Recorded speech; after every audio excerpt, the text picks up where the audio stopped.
Hi, I'm Katie. These are my friends Sadie and Priya, and they're both nurses, so we're going to be talking about prescription healthcare costs and how it affects the patients that we deal with daily at work. So, what are the biggest barriers patients face in accessing affordable prescription medications, and how does it affect your patient population? So my patient population is cardiology mainly. We see a lot of people that have had stents and they get prescribed Brilinta, which is quite expensive and it doesn't have a generic version yet. So they have trouble affording that. And then that can cause their stents to reclude and they end up back in the hospital for the same thing. And the same thing with Eliquis, like patients that have history of DVTs or AFib that need to be on Eliquis, that doesn't have a generic version either. Mm-hmm. And if they can't afford it, they'll just stop taking it and then they will end up back right where they were. Yeah. What about you, Priya? What patients do you see mainly?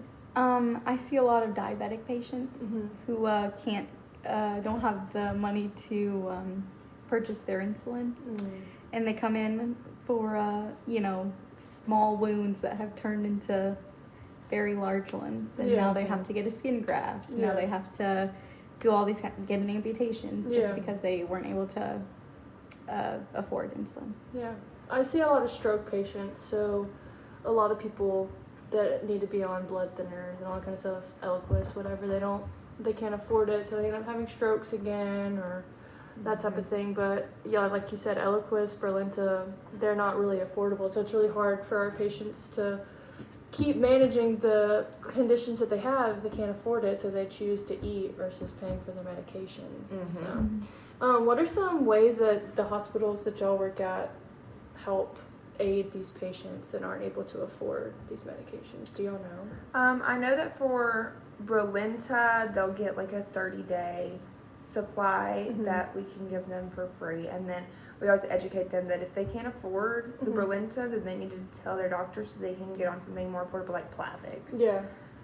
And Plavix works just as good. It's just doctor preference because Brilinta's newer. I'm sure it does have a little bit better effect than the Plavix, but we try to just give education. I'm not sure about Eliquis, but Yeah, I know about the Brilinta because I know that sometimes they'll bring those like coupons or stuff to bedside when they do the meds to beds. They'll have the coupons for some of the medications, but it's still just really hard we see a lot of the same patients with the same issues because they can't afford medications that are keeping them from having these reoccurrent issues like strokes, clots, diabetes. You can't just stop taking insulin. That's just not how that works. Yeah, for sure. What resources do y'all recommend to help people reduce the prescription drug costs? Do y'all have any? Say that. What resources would you recommend to help patients reduce prescription drug costs? Do y'all have any recommendations?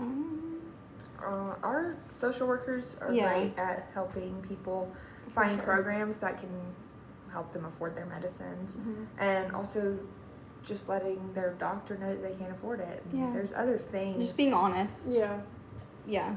So one last question. How can we as nurses help provide or advocate for our patients to be able to get their prescription drugs when they are out of the hospital? Do y'all have any suggestions for what we can do as nurses? I mean, I think for one, just teaching, like while they're in hospital, good teaching, like while you are caring for them, like to make sure that they understand how important this is for their health and stuff like that. I think that is like really the first thing is patient teaching.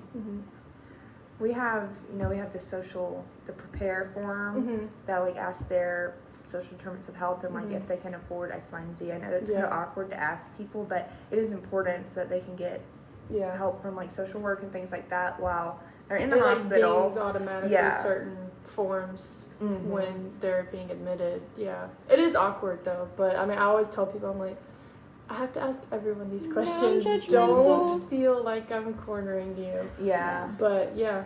Okay. Well, thank y'all for joining me. Yeah. Bye.